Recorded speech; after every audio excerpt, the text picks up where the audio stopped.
நல்ல கவனிங்க. இது நம்ம எல்லாருக்கும் தெரியும். நியாயாதிபதியாக வரும்போது ஆண்டவர் வலது பக்கத்தில் உள்ளவர்கள், இடது பக்கத்தில் உள்ளவர்கள், பினிஷ், சிம்பிள். இது ஆண்டவருடைய பார்வையில ஆண்டவர் இந்த உலகத்தை பிரித்து பார்ப்பது. ஆனால் உண்மையாக இன்னும் ஆழமாய் பார்ப்பீர்கள் என்றால் இந்த விசுவாசிகளையும் இரண்டாக பிரிக்க முடியும். விசுவாசிக்கிறவர்களை இரண்டாக பிரிக்க முடியும். ஒன்று மாமிசத்துக்குரியவர்கள், ஆவிக்குரியவர்கள். அவங்க விசுவாசிக்கிறாங்க இயேசுவை, இயேசுவின் சத்தியத்தை நம்புகிறார்கள், இயேசுவினே நாமத்திலே ஞானஸ்தானம் பெற்றுக் கொள்ளலாம்.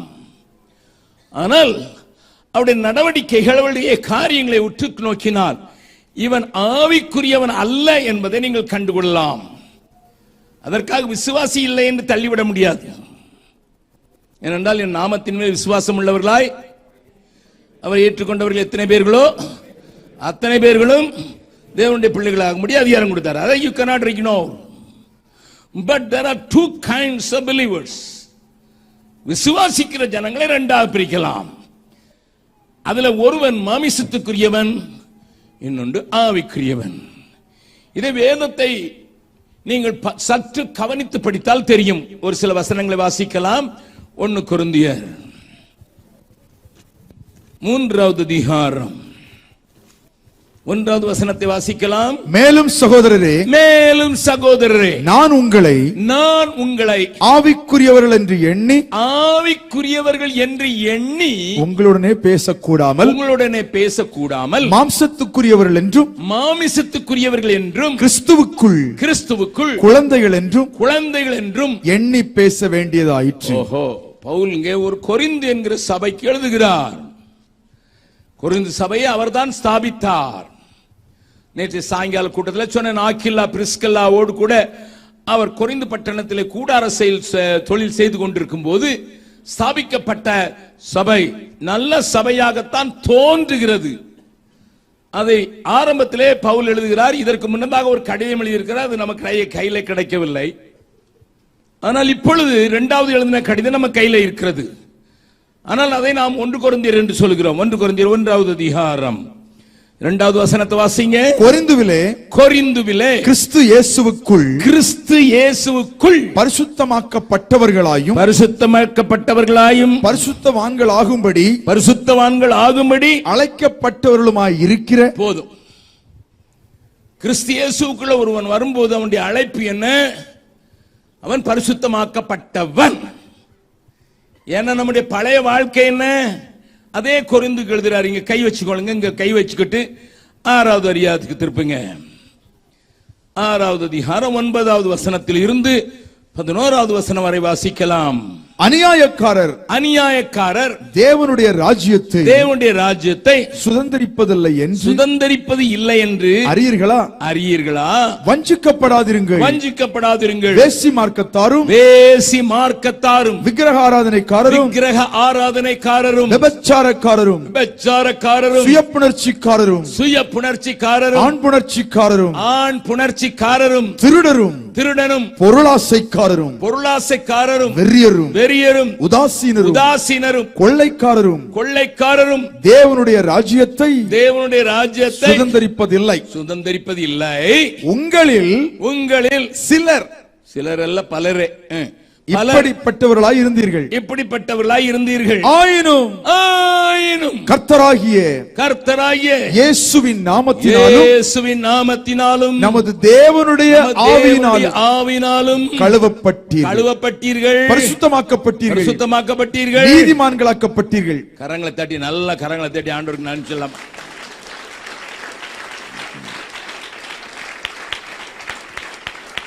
That was my old story.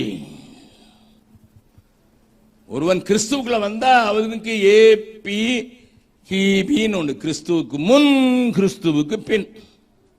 கிறிஸ்துவுக்குள்ள வரமுன்னால எப்படி இருக்கான், கிறிஸ்துவுக்குள்ள பந்தபரை எப்படி இருக்காங்கிறத பவுல் எல்லா நிருபத்திலும் எழுதியிருக்கிறாரு, பேதுரு எழுதியிருக்கிறார். பவுல் இன்னொன்னு தீத்துக்கு எழுதும் போது எழுதினார். வாசிக்கலாம். தீத்துக்கு எழுதின நிருபம் 3வது அதிகாரம் 2வது வசனத்திலிருந்து வாசிக்கலாம். ஒருவனையும் டைட்டஸ். தூஷியாமலும் சண்டை பண்ணாமலும். வெயிட் நீங்க என்ன வாசிக்கிறீங்க? 3வது அதிகாரம் வாசிக்கிறீங்களா? தீத்துக்கு எழுதின 3வது அதிகாரம். சரி, 3வது வசனம் வாசிங்க. ஏனெனில் முற்காலத்திலே நாமும் புத்தியினரும். போதும். முற்காலத்தில் நம்ம எப்படி இருந்தோம்? அதுக்கு இங்கிலீஷ் சொல்லுங்க பார்க்கலாம்.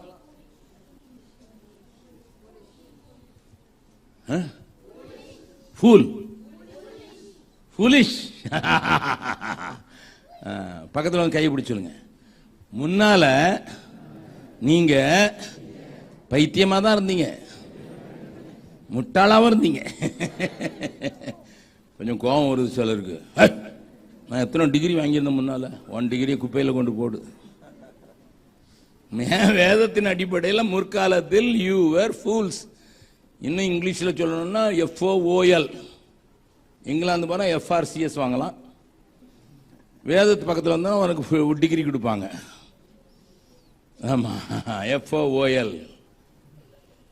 ஹலோ, இன்னும் கொஞ்சம் அழுத்தமா சொன்னா இடியட். என்ன மோசமான பேரை பவுல் எழுதுறாரு. இவர் மோசமான ஆளா இருப்பார் போலியே. பார்த்து நேரம் இடியட்டுங்கிறாரு. ஆண்டவர் இடியட்டுங்கிறாரு. கொஞ்சம் பார்க்கட்டுமா, காட்டட்டுமா? காட்டிடுறேன். அதுக்கு பிறகு ஆண்டவரே ஒரு ஆளை இடியட்டுங்கிறார். வாசிக்கலாம். லூக்கா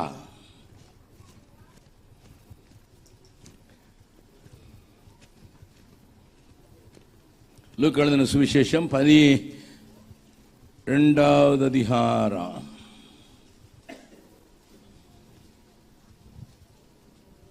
20வது வசனம். தேவனோ அவனை நோக்கி. எவனை நோக்கி? நில்லுங்க. எவனை நோக்கி? 16வது வசனம் வாசிங்க. அல்லாமலும் ஒரு ஓமை அவர்களுக்கு சொன்னார். ஐஸ்வர்யமுள்ள ஒருவனுடைய நிலம். நம்பர் 1 யார்? அந்த அவனை நோக்கின்னு சொல்லி இருக்க யாரு? ஐஸ்வர்யன், காசுக்காரன். அதோட நிக்கல. அது வசனத்தை வாசிங்க மறுபடி. அல்லாமலும் ஒரு ஓமை அவர்களுக்கு சொன்னார். ஐஸ்வர்யமுள்ள ஒருவனுடைய நிலம் நன்றாய் விளைந்தது. என்ன அர்த்தம்? நன்றா விளைந்ததுன்னு என்ன அர்த்தம்? நேரத்துக்கு மழை பெஞ்சது, வெட்டுக்கிளி வராம இருந்தது, கல்மழை வந்து கெடுக்காம இருந்தது, பூச்சி வராம இருந்துச்சு, நேரத்துக்கு வெயில் கிடைச்சது, அதனால நல்லா வளர்ந்துச்சு. அப்ப யார் ஆசீர்வாதம் தந்தது? மழை கொடுத்தது யாரு? கர்த்தர். கல்மழையை வராம பார்க்கணும் யாரு? கர்த்தர். வெட்டுக்கிளியெல்லாம் தள்ளி விட்டது யாரு? கர்த்தர். எல்லாம் தேவன் தானா? அப்ப இந்த மனுஷன் யாரு? ஐஸ்வர்யவான் மட்டும் இல்ல, பயங்கர ஆசீர்வாதம் பெற்ற மனுஷன். பக்கத்தில் கொஞ்சம் சொல்லுங்க. ஐஸ்வர்யவான் மாத்திரம் இல்ல, பயங்கர ஆசீர்வாதம். அவனே நினைச்சு பார்க்கல. அப்படி சொல்லி இருக்குது. அவனே நினைச்சு பார்க்கல. எப்படி விளையும் நினைச்சு பார்த்தானா? வாசிங்க அடுத்த வசனம், 17வது வசனம். அப்பொழுது அவன், நான் என்ன செய்வேன்? என் தானியங்களை சேர்த்து வைக்கிறதுக்கு இடமில்லையே. ஆமா, நான் எதிர்பார்க்கலையே. இவ்வளவு விளைஞ்சிருந்துட்டு, இவ்வளவு வெறுவன்னுட்டு, இவ்வளவு ஆசீர்வாதம் கொடுத்ததே கொடுத்தாரு. கோரிய புச்சிட்டுல கொடுக்கிறாரு. நிறைய மாட்டேங்குதே. சரி, அடுத்தால நான் ஒன்று செய்வேன். என் களஞ்சியங்களை இடித்து பெரிதாக கட்டி எனக்கு விளைந்த தானியத்தையும் என் பொருட்களையும் அங்கே சேர்த்து வைத்து. நல்ல கவனிங்க. நல்ல வேலை செஞ்சானா? என்ன இந்த மாதிரி பாக்குறீங்க? ஏன் நிறைய வந்தது, வரும்படியா பிக்ஸட் டெபாசிட்ல போட்டான், அங்க போட்டான், இண்டஸ்ட்ரியில போட்டான், மியூச்சுவல் ஃபண்ட்ல போட்டான். தப்பு ஜானா. இந்த ஆள்கிட்ட மாட்டின கஷ்டம். பீகார்காரு ஏதாவது பதில் சொல்லி ஏட கூடாம மாட்டக்கூடாதுன்னு நீங்க பாக்குறீங்க, எனக்கு தெரியுது. ஐஸ்வர்யம் உள்ள மனுஷன், நல்ல ஆசீர்வாதம் வேற பெற்றாச்சு. புத்தி உள்ள மனுஷன். பக்கத்தில் சொல்லுங்க, பயங்கர புத்திசாலி. சேர்த்ததை பத்திரப்படுத்துறான். எறும்பு கூட சேர்த்ததை பத்திரப்படுத்துது. கோடை காலத்தில் மழை காலத்துக்காக சேர்த்து வைக்குது. புத்திசாலி தானே? ஏசு சொன்னால அவங்ககிட்ட போய் புத்தியை கற்றுக்கொள், எழும்பிடத்துல போய் கற்றுக்கொள். அப்ப புத்திசாலியான மனுஷன் தானே. இந்த மனுஷனை பார்த்து இப்ப 20வது வசனம் வாசிங்க. தேவனோ அவனை நோக்கி, மதிகேடரே. உலகம் சொல்லுது ரொம்ப ஐஸ்வர்யம் உள்ளவன். உலகம் சொல்லுது ஆண்டோடைய ஆசீர்வாதம் அப்படியே பொத்துக்கிட்டு போகுது. உலகம் சொல்லுது பயங்கர wise man, very good man. ஆண்டவர் சொல்றாரு நீ மதிகேடன். பக்கத்துல உங்க கையை பிடிச்சு முகத்தை பார்த்து கேளுங்க, உங்களை பார்த்து என்ன சொல்லுவாரு? கேட்டிருக்கீங்களா? எப்பமாவது கேட்டிருக்கீங்களா? என்ன பார்த்து என்ன சொல்லுவாரு? ஆண்டவர் என்னைய பார்த்து என்ன சொல்லுவாரு? நான் முகத்துல பார்த்து அழகா தான் இருக்கேன், எங்க அப்பா மாதிரி மூக்கு, எங்க அம்மா மாதிரி கண்ணு, வெரி குட். அது நீங்க உங்களை பார்த்து கொடுத்த சர்டிபிகேட். தேவன் உங்களை பார்த்து என்ன சொல்லுவாரு? ஹலோ, இன்னைக்கு போய் சாயங்காலத்துக்குள்ள கண்டுபிடிச்சுங்க. என்ன செய்வீங்களோ தெரியாது. ஆண்டவரே நீர் என்னைய குறித்து என்ன சொல்றீர்? நிறைய பேருக்கு தெரியாது, நினைச்சுக்கிட்டு இருக்காங்க நான் பிரியமானவனே. நான் பிரியமானவனான்னு அவர்கிட்ட கேட்டா தானே தெரியும். Listen sir, listen. எதுக்கு இவனை பார்த்து இப்படி சொல்லிட்டாரு? 21வது வசனத்துல காரணம் சொல்றாரு. தேவனிடத்தில் ஐஸ்வர்யவானாயிராமல் தனக்காகவே. கோடு போடுற பழக்கம் இருந்ததுன்னா தனக்காகவே அதுல கோடு போட்டு தனக்காகவே பொக்கிஷங்களை சேர்த்து வைக்கிறவன் இப்படியே இருக்கிறான். எப்படியே இருக்கிறான்? பைபிளை இப்படி படிச்சீங்கன்னா பைபிளை தூர வச்சிருவீங்க. இது கடிக்குது ரொம்ப. நமக்கு கண்ணீர் எல்லாம் துடைப்பார், கண்மணி போல் காப்பாள், தாலாட்டுவா, சீராட்டுவார். அது நான் ரொம்ப பிடிக்கும். ஆண்டவர் தாளும் ஆட்டுவாரு, டொப்பு டப்புன்னு ரெண்டும் போடவும் செய்வார். ஏன்னா அவர் அப்பா இல்ல. குமாரனை சிட்சிக்காத தகப்பன் உண்டோ? தேவன் எவனிடத்தில் அன்பு கொள்கிறாரோ அவனை சிட்சிக்கிறார். நல்லா கவனிங்க. So I was a fool earlier. அந்த வசனத்தை மறுபடியும் வாசிருங்க, எல்லாத்தையும் விவரிக்க போகல. தீத்து 3வது அதிகாரம் 3வது வசனம்.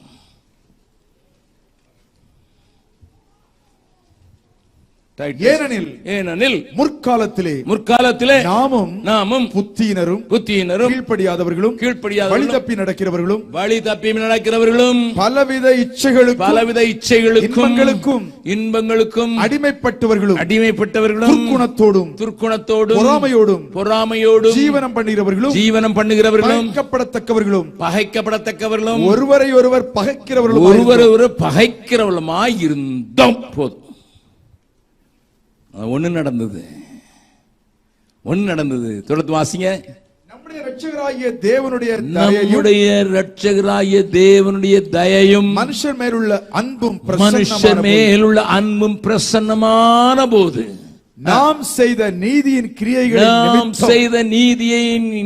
கிரியைகளின் நிமித்தம் அவர் நம்மை ரட்சியாமல் தமது இரக்கத்தின்படியே மறுஜென்மம் முழுக்கினால் பரிசுத்த ஆவியினுடைய புதிதாக்குதலினாலும் நம்மை ரட்சித்தார்.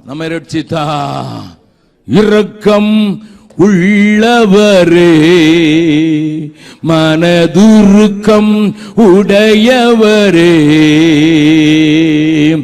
இரக்கம் உள்ளவரே, மனதுருக்கம் உடையவரே, நீடிய சாந்தம் கிருபை அன்பு நிறைந்து வாழ்பவரே, நீடிய சாந்தம் கிருபை அன்பு நிறைந்து வாழ்பவரே, என் இயேசு ராஜா சோத்திரம், என் இயேசு ராஜா சோத்திரம், சோத்திரமே உயிருள்ள வாழெல்லாம் ஐயா, ஸ்தோத்திரமே உயிருள்ள நாளெல்லாமே. கரங்களை உயர்த்தி மறுபடியுமாக, இரக்கம் உள்ளவரே, மனதுருக்கம் உடையவரே, இரக்கம் உள்ளவரே, மனதுருக்கம் உடையவரே, நீடிய சாந்தம் கிருபை அன்பு நிறைந்து வாழ்பவரே, நீடிய சாந்தம் கிருபை அன்பு நிறைந்து வாழ்பவரே, என் இயேசு ராஜா ஸ்தோத்திரம், என் இயேசு ராஜா ஸ்தோத்திரம், ஸ்தோத்திரமே ஸ்தோத்திரமே உயிருள்ள நாளெல்லாமே, ஐயா ஸ்தோத்திரமே ஸ்தோத்திரமே உயிருள்ள நாளெல்லாமே.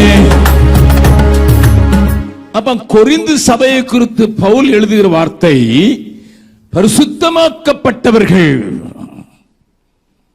நல்ல கவனிய, மறுபடியும் 1வது அதிகாரம் 2வது வசனத்தை திருப்புங்கள். கொரிந்துவிலே கிறிஸ்து இயேசுவுக்குள் பரிசுத்தமாக்கப்பட்டவர்களாயும் பரிசுத்தவான்கள் ஆகும்படி அழைக்கப்பட்டவர்களுமாய் இருக்கிற.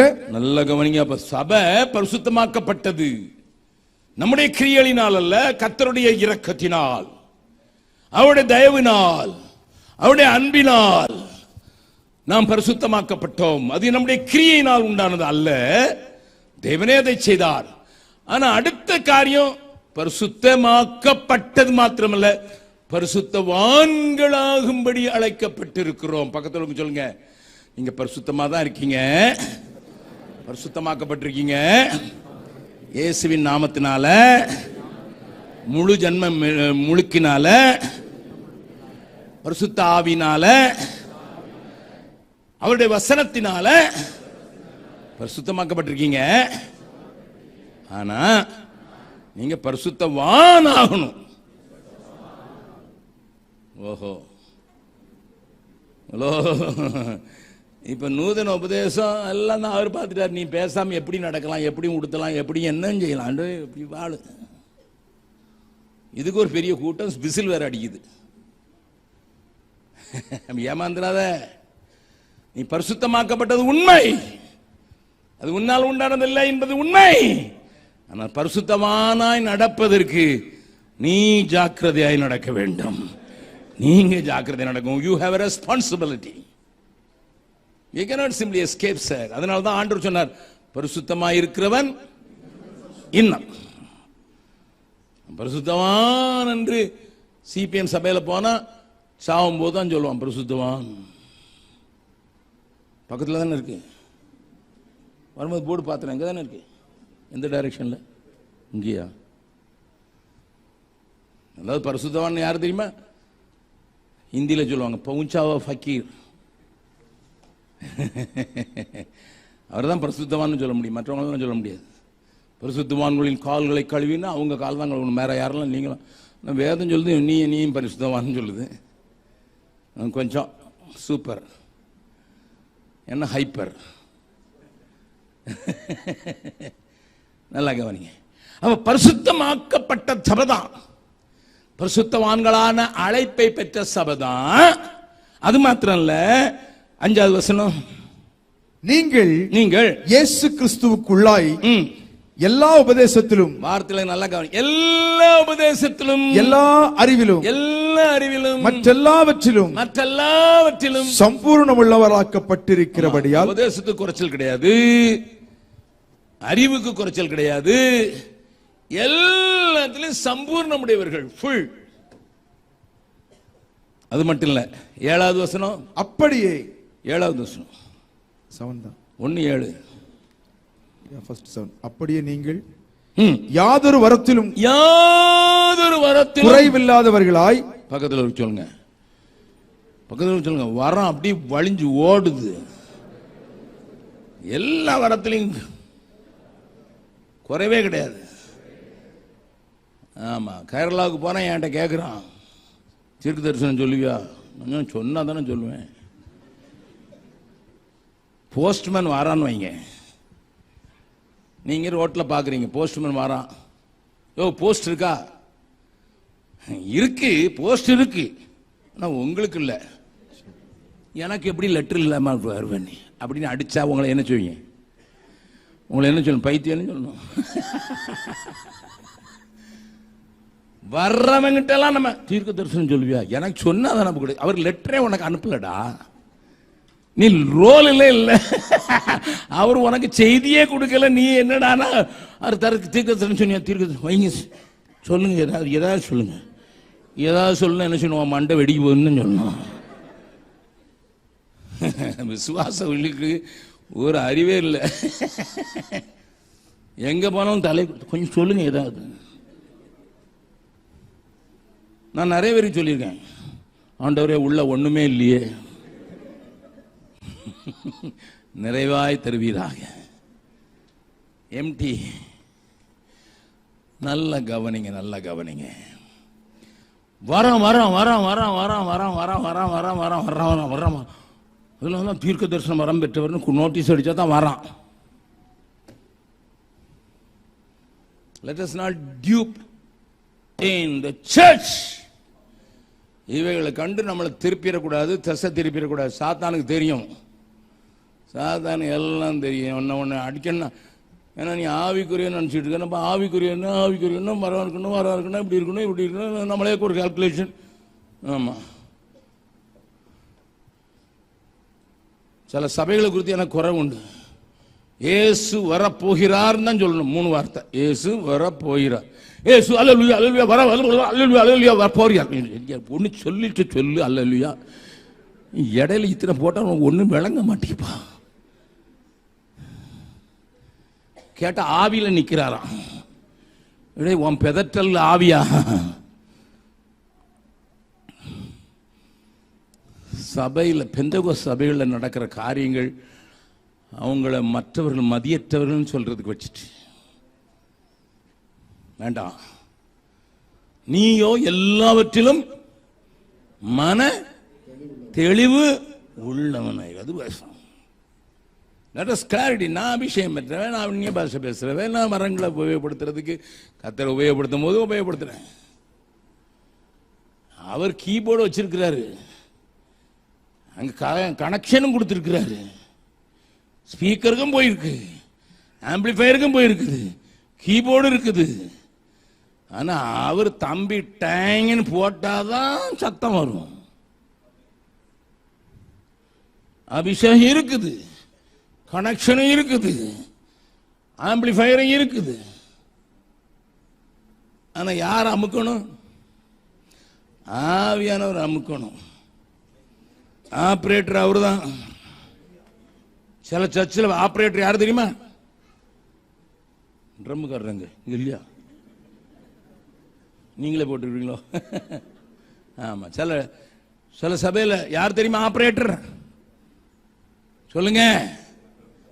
எனக்கு ஃபுல் ஃப்ரீடம் உண்டு இந்த சபையில், மோகனை பொறுத்த மட்டும். அதனால நான் சொல்ல வேண்டியதெல்லாம் வசனத்தில், அவர் சொல்லுவார், வசனம் பேசுவார்னுட்டு. லிசன். சில சபையில் பழைய காலத்தில் கொட்டு, இப்போ எலக்ட்ரானிக். என்ன வருதுடா? என்ன வருது? ஆவியா ஆவியானவரா? நான் அப்படி ஒரு செய்தியை 3 நாள் பேசியிருக்கேன் திருப்பத்தூர்ல. பக்கத்தில் இருக்க கையை பிடிச்சோங்க. ஓ மேல ஆவி வருதா அல்லது ஆவியானவர் அசைவாடுகிறாரா? ரெண்டுக்கு பெரிய வித்தியாசம் இருக்கு. மாடசாமிக்கும் சுடலை ஆண்டிக்கும் வருவோம் ஆவி, அதுக்கு பேர் ஆவி. எனக்கு அப்படி இல்லை. எங்கு செல்ல வேண்டும், என்ன சொல்ல வேண்டும், வழி நடத்தும் ஆவியானவரே. எங்கு செல்ல வேண்டும், என்ன சொல்ல வேண்டும், வழி நடத்தும் ஆவியானவரே. உன் விருப்பம் இல்லாத இடங்களுக்கு செல்லாமல் தடுத்து நிறுத்தும் ஆவியானவரே.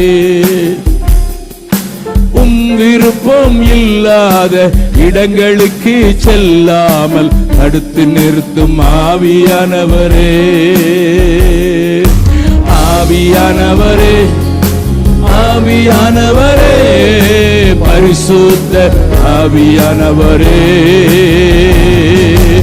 ஆவியானவரே, ஆவியானவரே, பரிசுத்த ஆவியானவரே, எங்களுக்குள்ளே வாசம் செய்யும் ஆவியானவரே, இந்நாளில் உம் சித்தம் போல் நடத்தி செல்லும் ஐயா. எங்களுக்குள்ளே வாசம் செய்யும் ஆவியானவரே, இந்த நாளில் உம் சித்தம் போல் நடத்தி செல்லும் ஐயா.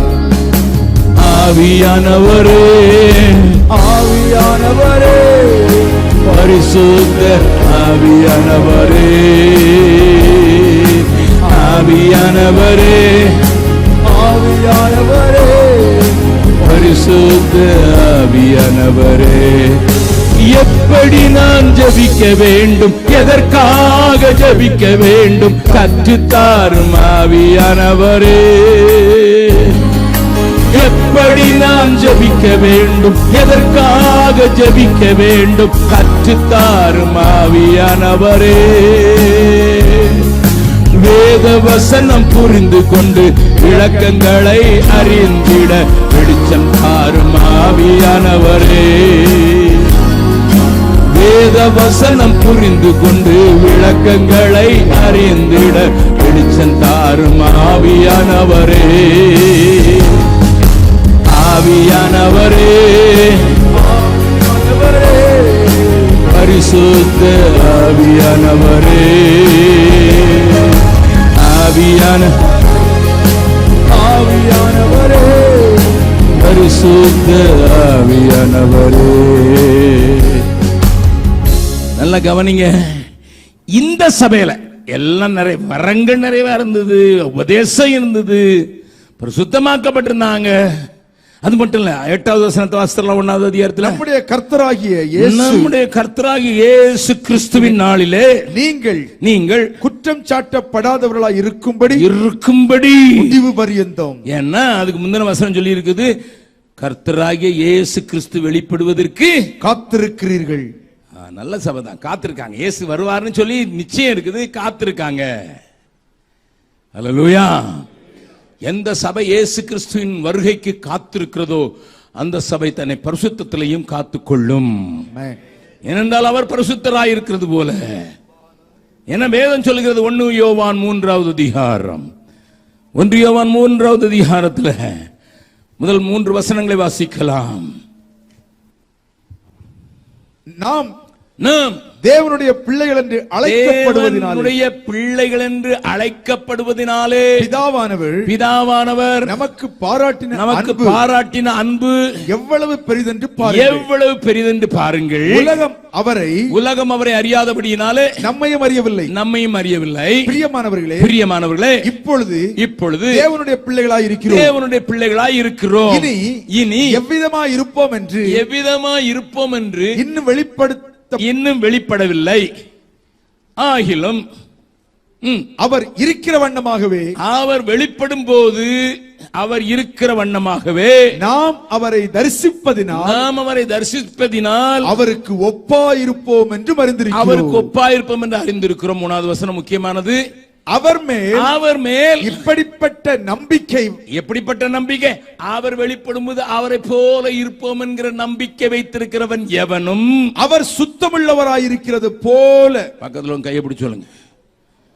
இயேசு கிறிஸ்துவினுடைய வருகைக்கு காத்திருக்கிற நீங்க, அவர் வரும்போது அவரை போல இருக்கிறேன்ட்டு ஆயத்தமா இருக்கிற நீங்க, அவர் சுத்தமுள்ளவராய் இருக்கிறது போல உங்களையும் சுத்திகரித்துக் கொள்ளுங்கள்.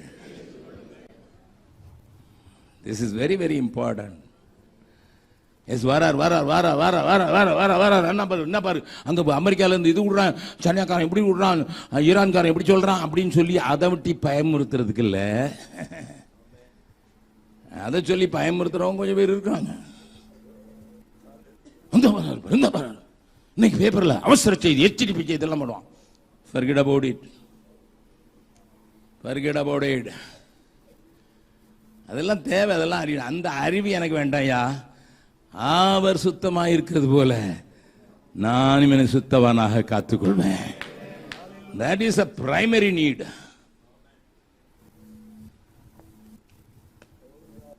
தேவன் உங்களோடு கூட பேசுவாராக. இப்படிப்பட்ட சபையில வர்றதுக்கு காத்திருக்கிற சபையில எப்படிப்பட்டவன் இருக்கிறான்? 2 ஆளை காட்டி கொடுத்தேன். ஒருத்தன் இப்ப 3:1 1 கொரிந்தியர் 3:1. மேலும் சகோதரரே நான் உங்களை, யாரு உங்களை? யார? வரத்தில் நிறைஞ்சிருக்கிறவன், பரிசுத்தமாக்கப்பட்டவன், உபதேசத்துக்கு குறைச்சல் இல்லை, இயேசு வர்றான் காத்திருக்கிற ஆளு,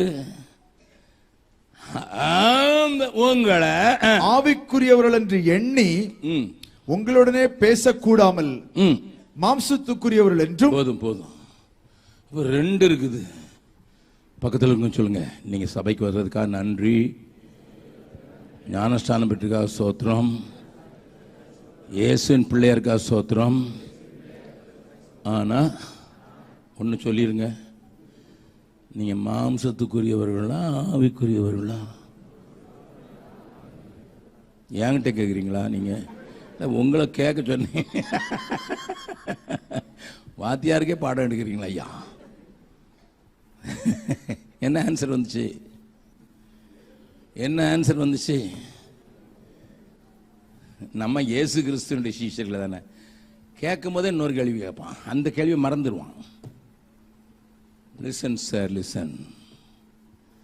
You must weigh yourself whether you are a spiritual man or a carnal man. ஆங்கிலத்தில், or a spiritual man or a carnal man. சரீரத்துக்குரிய மாம்சத்துக்குரிய கிரியைகளை அழித்து கொண்டே இருக்க வேண்டும். ஒரு வசனத்தை வாசிக்கலாம், ரோமர் 8:13. ரோமர் 8:13. மாம்சத்தின்படி பிழைத்தால் சாவீர்கள், ஆவியினாலே, அந்த ஆவியானவருடைய ஆவியினாலே சரீரத்தின் செய்களை அழித்தால், செய்களை அழித்தால் பிழைப்பீர்கள். This is a very very important thing. நான் ஆவிக்குரியவன்னா நான் முதல்ல சண்டை போட வேண்டிய ஆளு நான் தான். யார் கூட சண்டை போடணும்? நல்லா கவனிங்க. நீங்களும் நானும் போராட்டத்தில் இருக்கணும் வேதம் சொல்லுது எபேசியர்ல. நமக்கு போராட்டம் உண்டு. அந்த போராட்டத்தில் முதல் எதிரி யாரு? பக்கத்தில் மறுபடியும் பார்த்து கைப்பிடி சொல்லுங்க. போராட்டத்தில் உங்க எதிரி நீங்க தான். மாம்சம் உங்களை பிடிச்சி இழுத்து போடுறதுக்காக போராடுது. அதை ஜெயிக்கிறதுக்கு தேவன் உங்களுக்கு பலத்தை தருவாராக. அதற்கு தான் ஆவியானுடைய பலம். ஆவியினாலே மாம்சத்தின் கிரிகளை அழித்தால் பிழைப்பீர்கள். அப்போ நான் ஆவிக்குரியவனாய் இருந்தா என்ன நடக்கும்? வாசிக்கலாம். 1 கொரிந்தியர் 2வது அதிகாரம் 12 வாசிக்கலாம். நாங்களோ உலகத்தின் ஆவியை பெறாமல் தேவனால் எங்களுக்கு அருளப்பட்டவைகளை அறியும்படிக்கு தேவனிடத்திலிருந்து புறப்படுகிற ஆவியையே பெற்றோம். எல்லாரும் இந்த வசனத்தை மறுபடியும் வாசிக்கலாமா? எல்லாம் சேர்ந்து.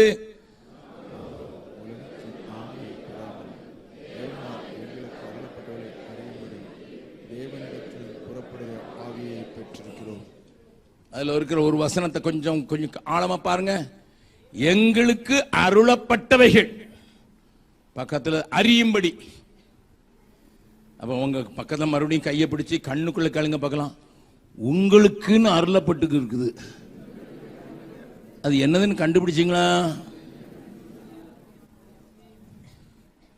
கஷ்டமா நீர் வேதம் சொல்லி கொடுக்குறீங்க ஐயா. எங்களை மாட்டி மாட்டி விடுறீர. தேவனால் எனக்கு என்ன அருளப்பட்டிருக்குது, மோகனுக்கு என்ன அருளப்பட்டிருக்குது, பெல்லுக்கு என்ன எழுதப்பட்டிருக்கு, கனகராஜுக்கு என்ன அருளப்பட்டிருக்குது தெரியாதனால தான் எல்லாம் விளையாடுறான். அகசிஞ்ச பக்மாருக்கு ஒண்ணு கொடுத்திருக்கிறாரு, பெல்சாதுக்கு ஒண்ணு கொடுத்திருக்கிறாரு, மோகனுக்கு ஒண்ணு கொடுத்திருக்கிறாரு, கனகராஜுக்கு ஒண்ணு கொடுத்திருக்கிறாரு. இங்க இருக்கிற ஒவ்வொருவருக்கும் எதையோ கொடுத்திருக்கிறாரு. அருளப்பட்டிருக்குன்னா பிச்சை போட்டிருக்கிறாரு. சபையில நிறைய பேருக்கு தெரியல, தேவனால் எங்களுக்கு அருளப்பட்டவைகள் என்னது என்று தெரியவில்லை. சபைக்கு வந்தோம், அழகா இருந்தது. பாஸ்டர் இன்னைக்கு பின்னி கடத்திட்டாரு, ஆறுதலா இருந்தது. கண்ணீரோடு போனேன், எனக்கு ஆறுதலா ஒரு பிரசவம் வந்துச்சு. 3 வாரம் கழிச்சு அதே அக்கா மறுபடியும் வந்து கண்ணீரோடு வந்திருக்கிறேன் பாஸ்டர். எங்க தெரியுமா கண்ணீர் நிற்கும்? பரலோகத்துக்கு போன பிறகு. அப்ப கண்ணீர் நிக்கணும்னு யாராவது உங்க சபைக்கு வந்தாங்கன்னா அவங்களுக்கு உடனே சவப்பெட்டி பாட்டு எருசலேமின் ஆலயம் பாடிட வேண்டியதான். கண்ணீர் நிக்கணும்னு அங்கதான் நிற்கும். அல்லேலூயா. மறந்துடாதீங்க, மறந்துடாதீங்க, மறந்துடாதீங்க. நம்ம சபைகளில் இன்னைக்கு கிறிஸ்தவ உலகத்தில் இன்னைக்கு அதிக முக்கியத்துவம் கொடுக்கறது இந்த தாலாட்டும் சீராட்டும். No, much more than that in the Bible. நான் ஆவிக்குரியவனாக இருந்தால் தேவனால் அருளப்பட்டவைகளை அறியும்படிக்கு. இந்த வாரம் முழுவதும் ஜெபம் பண்ணுங்க. ஆண்டவரே எனக்கு என்னெல்லாம் கொடுத்திருக்கீங்க, let me know that. ஒரு தாளை எடுங்க, ஒரு நோட் எடுங்க, எனக்கு என்னெல்லாம் கொடுத்திருக்கீங்கன்னு எழுதுங்க. தேவன் கொடுத்தது, உங்க முதலாளி கொடுத்தது இல்ல, அவன் வேற என்னெல்லாம் கொடுத்திருக்கான். உங்க மாமனார் கொடுத்தது இல்ல, உங்க பெஞ்சாதி கொடுத்தது இல்ல, தேவனால் அருளப்பட்டது எனக்கு என்ன. Go back and write in your book. அது அறியறதுக்கு தான் ஆவியானவர் கொடுத்திருக்காரு. ஒருத்தர் வீடு நிறைய சாமா வச்சுட்டான்னா லைட்டிங் கொடுத்து பார்த்துக்க பண்ணா அந்த ஆவியானவர் அதெல்லாம் என்னெல்லாம் கொடுத்திருக்கான், என்னெல்லாம் கொடுத்திருக்கான்னு பார்க்கறதான் ஆவியானவர் கொடுத்திருக்காரு. நல்லா புரிஞ்சுங்க, ஆவியானவர் வெறும் அந்நிய பாஷைக்கு இல்லை, ஆவியானவர் துள்ளுறதுக்கு மாத்திரம் இல்லை. மறுபடியும் இந்த வசனத்தை எல்லாரும் சேர்ந்து வாசிக்க போகிறோம். 1 கொரிந்தியர் 2வது அதிகாரம் 12வது வசனம். நாங்களோ உலகத்தின் ஆவியை பெறாமல் தேவனுடன் எங்களுக்கு அருளப்பட்டவர்களை அறியும்படிக்கு தேவனிடத்திலிருந்து புறப்படுகிற ஆவியை பெற்றிருக்கிறோம். நம்புறவங்க மாத்திரம் ஒரு அல்லேலூயா சொல்லுங்க பார்க்கலாம். ஒரு ஓசையுள்ள கைத்தாளத்தோடு ஆண்டவருக்கு மகிமை செலுத்துங்க பார்க்கலாம்.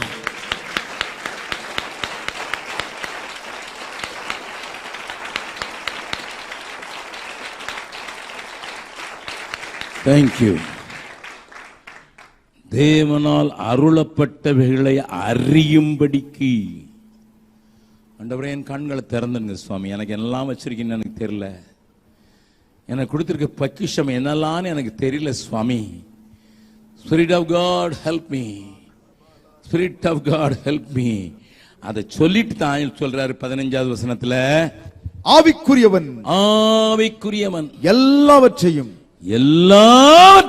ஆராய்ந்து நிதானிக்கிறான். போதும்,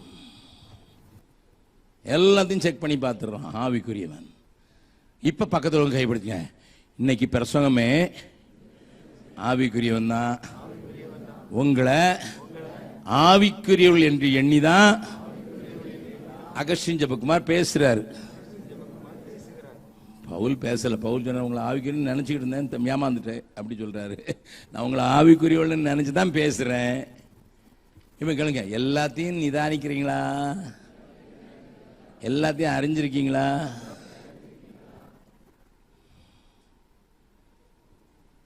நல்லா கவனிங்க. கன்னியாகுமரிக்கு போயிருந்தேன். ஒரு அப்பா தம் பிள்ளைங்களை ஜெபம்னு கூட்டு வந்தார், 2 பிள்ளைங்களை. ஒரு தம்பி வந்து அவன்கிட்ட கேட்டேன், என்னடா கிளாஸ் படிக்கிறேன்னுட்டு. 10th standard அங்கிள்னா.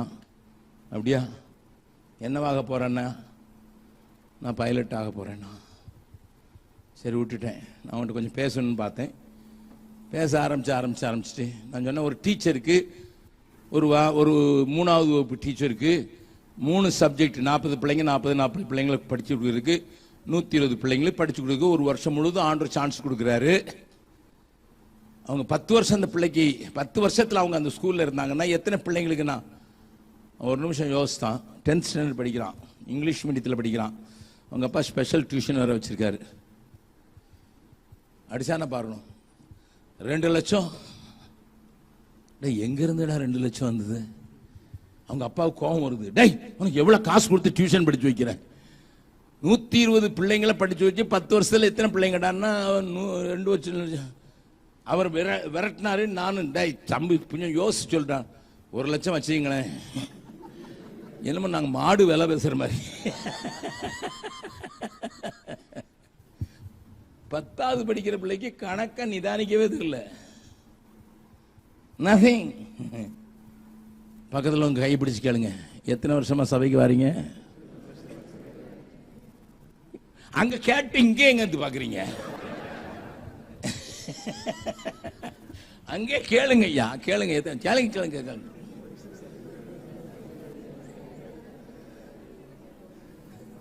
இல்லை ஞானஸ்தானம் வேற சபையில் வேற எங்கேயாவது நாட்டில் வந்திருப்பீங்க. ஞானஸ்தானம் எடுத்து எத்தனை வருஷம் ஆச்சு?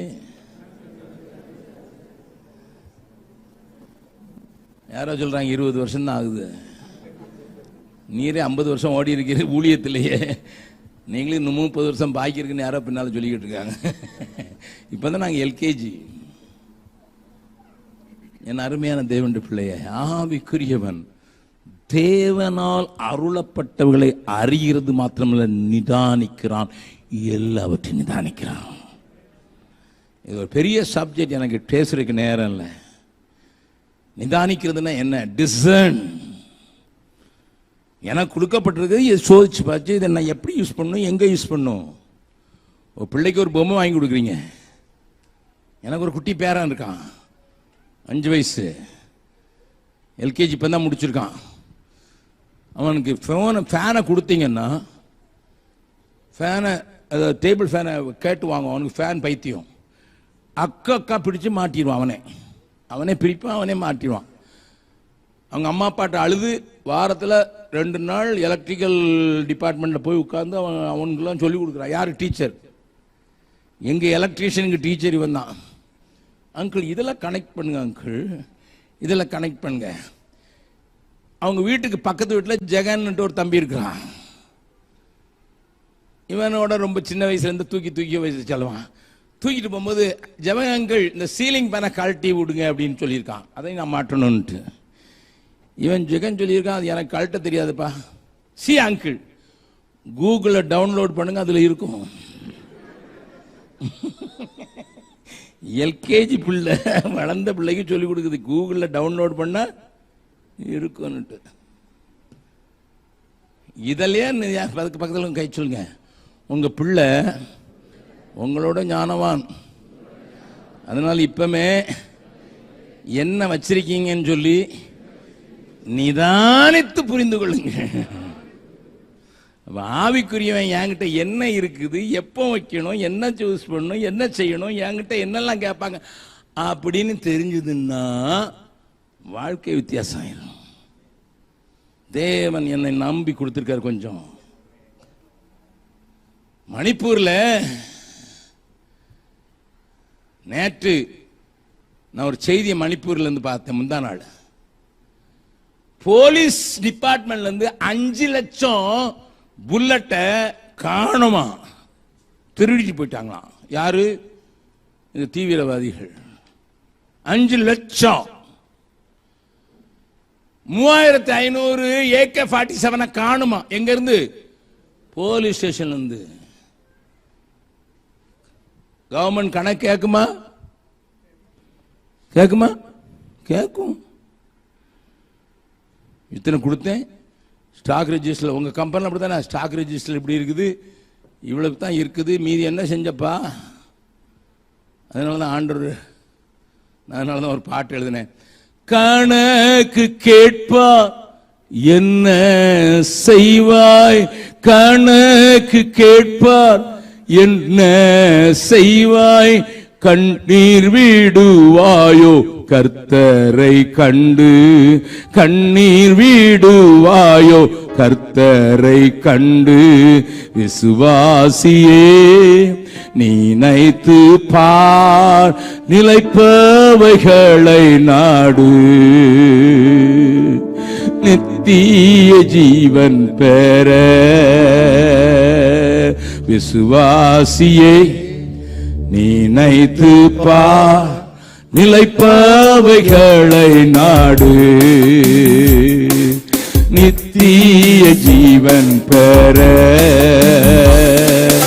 ஓடி வருவாயே இன்றே, பாடி மகிழ்வாயே அன்றே, ஓடி வருவாயே இன்றே, பாடி மகிழ்வாயே அன்றே. சுவாசியை நினைத்து பார், நிலைப்பவைகளை நாடு, நித்திய ஜீவன் பெற வருகையின் நாள் சமீபமே, வல்லமை தேவன் வெளிப்படவே, வருகையின் நாள் சமீபமே, வல்லமை தேவன் வெளிப்படவே, பூமி அழியும் பூதலம் எரியும், பூமி அழியும் பூதலம் எரியும், சேர்த்திட்ட பொக்கிஷம் யாருக்கு சேரும், சேர்த்திட்ட பொக்கிஷம் யாருக்கு சேரும். சுவாசியை நினைத்து பார், நிலைப்பவைகளை நாடு, நித்திய ஜீவன் பெற. இன்னொரு காரியத்தை காலைல ஒண்ணுதான் முடிச்சிருக்கேன், இன்னும் 2 இருக்குது. மணி 12 தான் இருக்குது. ஹல்லேலூயா. யோவான் எழுதின சுவிசேஷம் 3வது அதிகாரம் 8வது வசனம். யோவான் எழுதின சுவிசேஷம் 3வது அதிகாரம் 8வது வசனம். காற்றானது தனக்கு இஷ்டமான இடத்திலே வீசுகிறது, தனக்கு இஷ்டமான இடத்திலே வீசுகிறது, அதன் சத்தத்தை கேட்கிறாய், அதன் சத்தத்தை கேட்கிறாய், ஆகிலும் அது இன்ன இடத்திலிருந்து வருகிறது, இன்ன இடத்திலிருந்து வருகிறது என்றும், இன்ன இடத்திற்கு போகிறது, இன்ன இடத்திற்கு போகிறது என்றும் உனக்கு தெரியாது, உனக்கு தெரியாது. ஆவியினால் பிறந்தவன் எவனோ, ஆவியினால் பிறந்தவன் எவனும் அவனும் அப்படியே இருக்கிறான். இவன் தான் ஆவிக்குரிய. என்னவா? காற்று மாதிரி இருக்கிறானா? என்ன ஆண்டவர் சொல்ல விரும்புறாரு? 2 காரியத்தை மட்டும் சொல்றேன். 1, இந்த ரூம்ல காத்து இருக்கா? இருக்கா? எனக்கு கொஞ்சம் பிடிச்சு கொடுங்க பார்க்கலாம். பிடிச்சு கொடுங்களேன். இருக்குங்கிறீங்க, எங்கேயா இருக்கு? காட்டுங்க. Where is it? Where is it? அனுபவிக்க தான் முடியும், பார்க்க முடியாது. ஸ்டேஜில் வந்து எவனாவது டிராமா போட்டானா சிலுக்கு சிலுக்குனா நிறுத்து. நான் பார்க்க விரும்பல, நான் அனுபவிக்க விரும்புறேன். ஆட்டோமேட்டிக்கா சபை சரியான ஆட்கள் அடையாளம் கண்டுக்கிட்டோம். ரெவரண்ட், ரைட்டு, டாக்டர் அதெல்லாம் போட்டோன்னா கொஞ்சம் பத்திரமாவே இரு. ரைட்டா லெப்டான்னு நமக்கு தெரியாது. நேற்று ஒரு வீட்டுக்கு போயிருந்தேன். அவர் பேசும்போது பாஸ்டர் பாஸ்டர், நான் சொன்ன நிறுத்து, நான் உனக்கு பாஸ்டரா? மோகன் உங்களுக்கு பாஸ்டர். அவர் போய் நாகர்கோயிலில் போய் பாஸ்டர் மோகன் சொன்னா நான் அடிப்பேன். அவர் பஹ்ரைன்ல ஐபிஎஸ்சி சர்ச்சு பாஸ்டர், சேர்மனாவே இருக்கலாம், எனக்கு அதை பற்றி கவலை இல்லை. நல்லா கவனிங்க. நாகர்கோயிலில் நான் வேற ஒரு சபை பண்ண, அந்த சபையில் இருக்கிறதான் எனக்கு பாஸ்டர். இவர் உங்களுக்கு பாஸ்டர். அவர் இனிமே நீ பாஸ்டர் மோகன் கூப்பிடுங்க. நீ எனக்கு பாஸ்டரா? இதை விட மோசம் தமிழ்நாட்டில் பாஸ்டர் அம்மான்னு கூப்பிடு.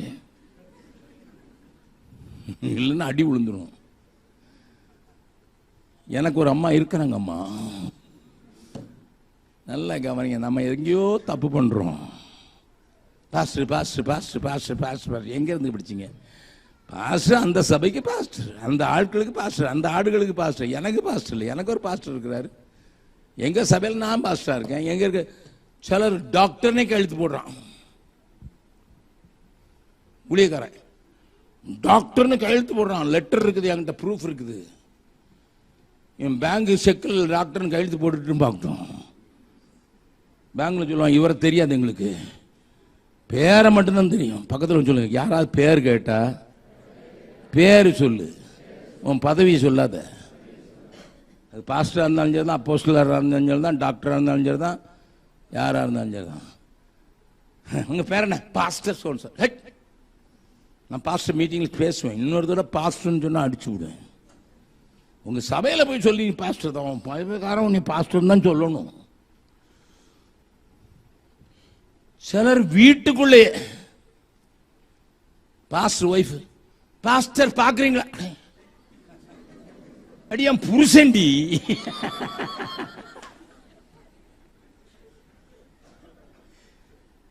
பக்கத்துல இருந்து கையை பிடிச்சுக்கணுங்க, எங்கேயோ தப்பு பண்றோம். புருஷன் டார்லின்னு கூடு, ஹானின்னு கூடு, எதையாவது கூடு. நீ பதவி என்ன சொல்லி கேட்கறது? உங்க வீட்டுக்காரரு போலீஸ் டிபார்ட்மெண்ட்ல இன்ஸ்பெக்டர்னு வைங்க, வீட்டுல வந்தோன்னா இன்ஸ்பெக்டர் சொல்லுவீங்களா?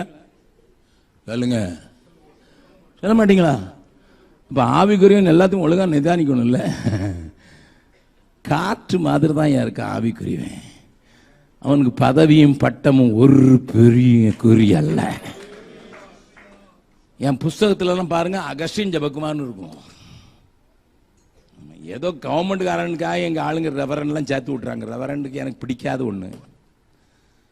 என்னை டாக்டர்னு வேற போட்டுருவான் சிலர்.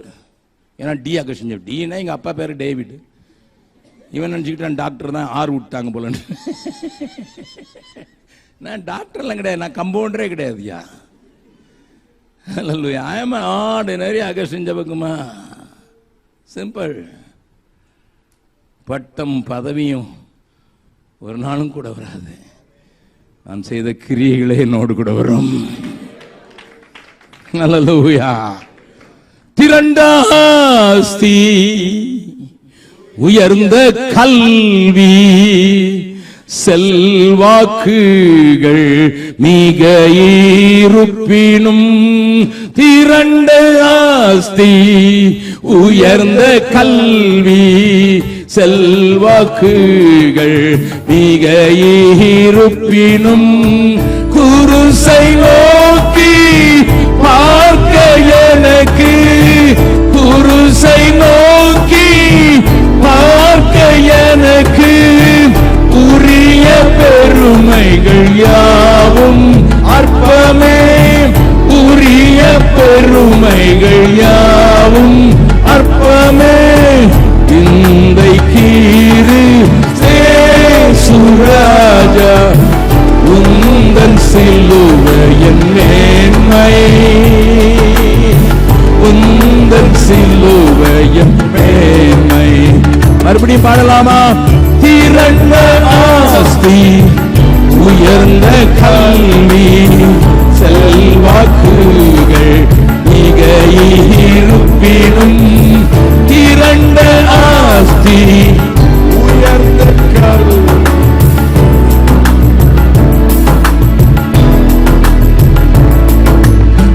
குருசை நோக்கி பார்க்க எனக்கு, குருசை நோக்கி பார்க்க எனக்கு, உரிய பெருமைகள் யாவும் அற்பமே, உரிய பெருமைகள் யாவும் அற்பமே, இந்தை கிறிஸ்தே சுராஜா, உந்தன் சிலுவையின் மேன்மை,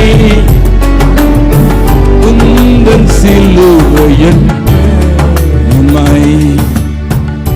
ஆண்டவர் காத்துன்னு எதுக்கு சொன்னார் தெரியுமா? இதான் ஆவிக்குரிய அலட்டிக்கவே மாட்டான், பதவிக்கும் பட்டத்துக்கும் தெரிய மாட்டான், தன்னை மறைத்துக் கொள்வதில்லை. அதனால தான் யோவான் ஸ்நானம் சொல்லிட்டாங்க, யோ நீ பயங்கரமான ஆளா இருக்க, தேசத்தை அசைச்சுக்கிட்டு இருக்கு, நீ யாரியா? சத்தம். வனாந்திரத்தில் கூப்பிடுறோண்டே சத்தம். ஃபினிஷ். சத்தத்துக்கெல்லாம் ஒரு பெரிய அட்வர்டைஸ்மெண்ட்லாம் கிடையாது. I am not after advertisement. ஆனால் இன்னொரு காரியத்தை ஆண்டு சொன்னார், காத்துன்னு எதுக்கு சொன்னார் தெரியுமா? எங்கேயாவது கிராக் இருந்தா கூட உள்ள போயிடும். அதுக்கு வேண்டியதெல்லாம் என்னது? ஒரு சின்ன கீறல் உள்ள போயிடும், அவனை தடுக்கவே முடியாது. ஹல்லேலூயா. நல்லா கவனிங்க, கிராக் கிடைச்சா போதும் உள்ள போயிடும். அப்போ நீங்க வேலை செய்யற இடத்துல, ஐயோ இது அடைக்கப்பட்ட கண்ட்ரி சார், இது அடைக்கப்பட்ட கண்ட்ரி, இங்கெல்லாம் சுவிசேஷன் நாங்களாம் பப்ளிக் சொல்ல ஆராதிக்கலாம், ஆனால் வெளியே சுவிசேஷன் சொல்றது, அதுவும் இந்த ஊருக்காரன்ட்டு சொல்லக்கூடாது. பக்கத்தில் கை பிடி சொல்லுங்க, நீ காத்து, நீ ஒருத்தன் தடுக்க முடியாது. கிராக் இருந்துன்னா போயிட வேண்டிதான். இதை மட்டும் நீங்க எல்லாரும் நம்பினீங்க என்ன போதும். ஆரம்ப காலத்தில் ஊழியத்தில் நடந்த என் புத்தகத்தில் எழுதியிருக்கேன். இங்கே ஒரு சொல்றது நல்லதுன்னு நினைக்கிறேன். இந்த நேரத்தில் நாங்கள் 2 பேரும் இருந்த, நானும் சுப்பிரமணியம் கூட்டிக்கிட்டு வாப்பா போகலான்னு போனோம். ஒரு ஊரில், அந்த ஊரில் 700 துப்பாக்கி இருக்குது. 600 துப்பாக்கிக்கு லைசன்ஸ் உண்டு, லைசன்ஸ் இல்லாமல் 700 துப்பாக்கி. அந்த ஊருக்கு போனோம், பீகாரில். போகும்போதே என் கூட வந்த தம்பி இப்போ தான் புதுசாக வந்திருந்தாரு. 37 பெரிய பெரிய நியூ டெஸ்டமென்ட் 2 பையில போட்டு நடந்து போகிறோம். அங்கே அந்த ஊருக்குள்ளே போகும்போதே 2 பேர் கம்பு, பெரிய கம்பு, 8 அடி கம்பை வச்சுட்டு நிற்கிறான். நாங்கள் காலை தூக்கி போட்டு, உங்கள் வீட்டுக்குள்ள வரலப்பா, ரோட்டில் போகிறதுக்கு யாரும் வரேன்னு சொன்னேன். அவனுக்கு கோவம் வந்துட்டு, ஒருத்தன் என்னையும் பிடிச்சான், ஒருத்தன் அவனை பிடிச்சா. 2 பேரும் கொண்டு போய் அந்த ஊரில் பஞ்சாயத்து நடந்துக்கிட்டு தான், அங்கே கொண்டு விட்டானுங்க. அப்போ நான் சொன்னேன், தேங்க்யூ, இந்த பெரிய ஆட்கள்லாம் வரமாட்டேன், நான் கூப்பிட்ட இடத்துல கொண்டு விடுறேன். நான் ரெடிமேட் காங்கிரிகேஷன் கொடுக்குறேன்னு. நான் உடனே மன்கா தீப்பு ஜலான்னு ஒரு பாட்டு இருக்குது ஹிந்தியில், அடி பின்னினேன். அவர் என் கூட இருக்கிற ஒரு டேமர் 2 அடி பின்னுவார். நாங்கள் பாடினோம். அங்கே எல்லாரும் தலையும் உருள ஆரம்பிச்சு. எங்களுக்கு தெரிஞ்சிச்சு முசுக்கொட்டை செடியில் இப்போ வந்துட்டாரு. அப்போ ஒரு பெரியவர் இருக்கிறதுல பெரிய ஊருக்கு பெரியவர் சொன்னார், தம்பி நீ சொல்லிட்டு போயிடக்கூடாதுல்ல, ஏதாவது கொடுக்கணும்ல படிக்கிறதுக்கு. நான் சொன்னேன், கொடுப்பேன், ஆனால் காசு சும்மா கொடுக்க மாட்டேன். நாங்கள் கொண்டு போனது 37 புஸ்தகம், இருந்தது 45 பேர். எங்களுக்கு நான், ஐயா வீட்டுக்கு வாங்க. வீடு எங்கே இருக்கு? நான் இருந்த வீடு வந்து ஒரு ஒரு ஒரு 100 மீட்டர், ஒரே கதவு. நாங்கள் இருந்த வீடு கடைக்கு போட்டிருக்க கதவு. என் ஒய்ஃப் பின்னால் உட்காந்து, நாங்களே புண்டாக்கிட்ட மண் இதில் சமைச்சான்னா, நான் ஊழியத்துக்கு போயிட்டு வந்து கதவெல்லாம் தட்டினா கேட்காது. நான் மெகாஃபோன் வச்சு வந்து விட்டேன். அப்படி வீட்டில் இருந்தோம். அந்த ஆள் சொன்னான், ஐயோ அது பூத்து வீடாச்சே. உடனே இந்த ஆள் சொன்னார், இல்லை யாரும் வீடு சும்மா கிடக்குது நடு பஜாரில், சும்மா இருந்துக்கலாம் வா. பக்கத்தில் சொல்லுங்க, காத்து ஒரு கீறல் இருந்தா கூட உள்ள பூந்துரும். அந்த பூந்துச்சுன்னா எனக்கு அங்கே ஆசீர்வாதம் இருக்குது. எனக்கு அந்த ஊரில் எனக்கு பெரிய சர்ச்சு உண்டு. எதுக்கு நான் சொல்றேன் தெரியுமா? நம்ம போகக்கூடாத ஒரு இடம் இல்லை, நான் போகக்கூடாத ஒரு இடம் இல்லை. இதே பஹ்ரைனில் நான் ஒரு சகோதரியை சந்திச்சிருக்கேன். படிக்க தெரியாதவா, ஒரு வீட்டில் வேலை செய்ய வந்தவா. அவங்க ஒரு சேக்கு ஆண்டவர்கிட்ட கொண்டு நடத்தினவா. அது பெரிய கதை. பஹ்ரைனில் அது நடந்தது. ஆண்டவர் சொல்கிற மாதிரி கேட்டால் ஷேக்குக்கு உயிர் போகிற மாதிரி இருக்குது. கேட் கீப்பிட்ட போய் சொல்கிறா, ஷேக்கை பார்க்கணும். அவன் பார்க்குறான், என்னடா இந்தியா பொண்ணு ஷேக்கை பார்க்கணுமா? ஷேக்கை யாரும் பார்க்க முடியாது, அவர் சிக்கா இருக்காரு, அவருக்கு ஜெபம் பண்ணணும்னா. எங்களுக்கு தெரியாது, வாட்ச்மேன் எங்களுக்கு தெரியாது. உள்ளே போய் எஜமாண்டிட, ஷேக்கு சிக்கா இருக்காரா? யார் சொன்னது? அங்கே ஒரு பொம்பளை சொல்கிறா, கூப்பிடு. உலகத்துக்கே தெரியாது, யாருக்குமே தெரியாது, அவன் உயிர் போகிற மாதிரி இருக்கான். போய் ஷேக் உங்கள் முகத்தை காட்டி ஆண்டவர் நமக்கு சுகம் கொடுக்க சொன்னார். இயேசுவின் நாமத்தில் எந்திரிச்சிட்டான். அந்த அம்மாவுக்கு அந்த ஷேக்கை ஒரு வீடு கொடுத்தாரு. அங்கே நான் பேசியிருக்கேன் பஹ்ரைனில் பல வருடங்களுக்கு முன்னதான். அந்த அம்மாவுக்கு வீடு இல்லை தங்குறதுக்கு. வீடு கொடுத்து என் வீட்டில் ஒருத்தர் ஒன்றும் சொல்ல முடியாது, நீ ஆண்டவருக்கு சொல்லுன்னு சொல்லி, ஆண்டவர் அற்புதங்கள் கர்த்தர் செய்திருவார், அதிசயங்கள் அவர் காட்டிடுவார். நீ மாத்திரம் ஆண்டவருக்கு உண்மையான காற்று, ஆவிக்குரியவனாகிய நான் காற்று, நான் காற்று. பஹ்ரைன்ல காத்து இல்லைன்னா சொல்லுங்க, எல்லாரும் க்ளோஸ். கொஞ்சம் காத்து குறைஞ்சதுக்காக தானே மாட்டிக்கிட்டு தெரிஞ்சோம். கொஞ்சம் தான் காத்து குறைஞ்சது. பக்கத்தில் கையை பிடிச்சோட, நீ இல்லைன்னா பஹ்ரைன் அப்பமே காலி. நீ முக்கியமானவன், நீ முக்கியமானவன். நாங்கள் லேபர் கிளாஸா? நீ தாயா, நீ இல்லைன்னா செத்தான் இவன். அமெரிக்காவிலிருந்து ஜார்ஜ் புஷ் சொன்னார், எல்லாம் மெக்சிகோக்காரன் வெளியே போனட்டு. மெக்சிகோக்காரன் 1.5 மில்லியன் எல்லாம் கூட்டம் கூடி சொன்னாங்க, ஜார்ஜ் புஷ் நாங்கள் போக ரெடி. ஆனால் ஒன்று, நீர் உங்கள் டாய்லெட்டை கழுவுறதுக்கு ரெடி தானா? ஏன்னா டாய்லெட் கழுவுன போகிற மெக்சிகோக்காரன் தான். அது மாதிரி நீ இல்லாமல் இந்த நாடு இல்லை, நீ இல்லாமல் இங்கே ஆவிக்குரிய உலகமும் இல்லை. இங்கே இருக்கிற ஆவிக்குரிய உலகத்தை ஆள்றதுக்கு தேவன் உன்னைத்தானே மேய்த்திருக்கிறார். இங்கே இருக்கிற ஆவிக்குரிய பண்டாளங்களை உழுவதற்கு உனக்கு தான் வச்சிருக்கிறாரு. உனக்கு தான் பலன், உனக்கு தான் பலன், உனக்கு தான் பலன். சபையே, do not forget that. நான் பீகாருக்கு தான் ஏன் போனேன், ஒரு சபையும் இல்லாத இடத்து தான் போனேன். இன்னைக்கு 1072 சபை இருக்குது. ஹலோ, காத்துப்பா, காத்துப்பா, போற இடத்துல உயிர் உண்டாயிரும்பா. எசேக்கியேல்ல போட்டிருக்குது, வளர்ந்த எலும்புகள் ஒன்னா சேர்ந்துரும். ஆனா காத்து வா, காத்தை பார்த்து தீர்க்கதரிசனம் சொல்லு. காத்து வந்த உடனே சேனையா எழுந்திடுது. தேவசேனை ஒன்று எழும்புகிறதே, உந்தன் சேவைக்கென்று கிளம்புகிறதே. இந்த சேவையன் எழும்புகின்றதே, உந்தன் சேவைக்கென்று கிளம்புகிறதே. பரக்கிரம நாட்கள் இதுவே, யவன ஜனம் வெளிப்படுதே. பரக்கிரம நாட்கள் இதுவே, யவன ஜனம் வெளிப்படுதே.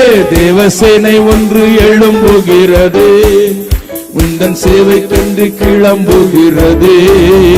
தேவசேனை ஒன்று எழும்புகிறது, உந்தன் சேவைக்கென்று கிளம்புகிறது. இறுதியாக மத்தேயு எழுதின சுவிசேஷம் 10வது அதிகாரம் 16வது வசனத்தையும் வாசிக்கலாம்.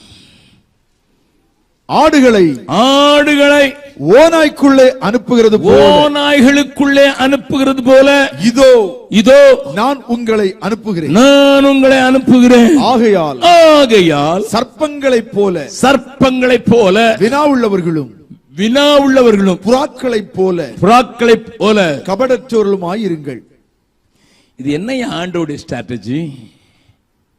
பூமி எங்கேயும் போங்கன்னு சொல்லிட்டு எங்க அனுப்புறாரா? ஓநாய்களுக்குள்ள ஆடு, அது ஆடத்தரம் தேடுது, அதுக்குள்ள இங்களை அனுப்புறீரு. நல்லா கவனிங்க. லூக்கா 10வது அதிகாரத்துல 70 பேர் அனுப்பினாருன்னு ஆண்டவர் போட்டிருக்குது. அவங்களுக்கு ஒரு ட்ரைனிங் கிடையாது. 9வது அதிகாரத்துல 12 பேருக்கு ட்ரைனிங் கொடுத்தாரு, கூட வச்சிருந்தாரு, பிரசங்கம் பண்றதுக்கு ஜெபம் பண்றதுக்கு எல்லாம் சொல்லி கொடுத்தாரு. ஆனா இந்த 10வது அதிகாரத்துல அவனுக்கு ஒரு ட்ரைனிங் கிடையாது. அவன் பேர் என்ன தெரியாது, பேரும் தெரியாது, ட்ரைனிங் கிடையாது. 12 பேரை தெரிஞ்சு கொள்ளும் போது ராத்திரி முழுவதும் ஜெபம் பண்ணாருன்னு 6வது அதிகாரத்துல போட்டிருக்கு. ஜெபம் பண்ணி பேர் சொல்லி அழைச்சாரு. ஹலோ, ஆனா 70 பேரு. நானும் 73 வருஷமா பைபிள் படிக்கிறேன். நான் எனக்கு ஒன்றும் பேர்ல. உங்களுக்கு யாருக்கா தெரியுமா இந்த 70 பேரை அனுப்புனாரு? உங்களுக்கு பேர் தெரியுமா? இல்ல, பேரும் தெரியாது, பேர் சொல்லி கூப்பிடவும் இல்லை, ஜெபம் பண்ணி காத்திருந்து ஆண்டவர் கூப்பிடவும் இல்லை, ட்ரைனிங்கும் கிடையாது. அறுப்பு மீதியா இருக்கு. அதனால வாப்பா எனக்கு ஆள் வேணும். எப்படியாவது ஆள் வேணும். அறுப்பு மிகுதி ஏழாளமா ஆள் வேணும். எனக்கு வேணும், எனக்கு வேணும். ட்ரைனிங்காக காத்திருக்க முடியாது. இந்த 12 பேரை வச்சு மேய்க்கிறதே பெரிய பாடா இருக்கு. 70 பேரை வச்சு மேய்க்கிறது எப்படி? திடீர்னு பீகார்ல எங்களுக்கு ஆண்டவர் எனக்கு ஒன்று சொன்னார். டேய், பீகார்ல இப்படியே போயிட்டுன்னா எவ்வளவு நாள் ஆகும்ட்டு. நான் ஒரு நாள் என் சகோதரர் எல்லாம் கூப்பிட்டு சொன்னேன், இந்த பாருங்க, நம்ம 500 போஸ்டல் பின்கோடு உங்களுக்கு ஞாபகத்துக்காக பஞ்சாயத்து எடுத்துக்கிடுவோம். ஆண்டவரை இல்லாத இடம், ஆண்டவருடைய ஆட்களை இல்லாத 500 பஞ்சாயத்தை பீகார்ல தெரிஞ்சுக்கிடுவோம். ஏன்னா பீகார்ல 8000 பஞ்சாயத்துக்கு மேல இருக்குது. 500 நாங்க சர்வே எடுத்தோம். யார் இருக்கா, எத்தனை பேர் இருக்கா, என்ன ஜாதி இருக்குது, என்ன கும்பிடுறான், என்ன செய்யறான், எல்லாத்தையும் எடுத்தோம். எடுத்து சொன்னேன், 500 பேரை நம்ம ரெக்ரூட் பண்ண போறோம். ஒரு ஆளுக்கு ஒரு பஞ்சாயத்து.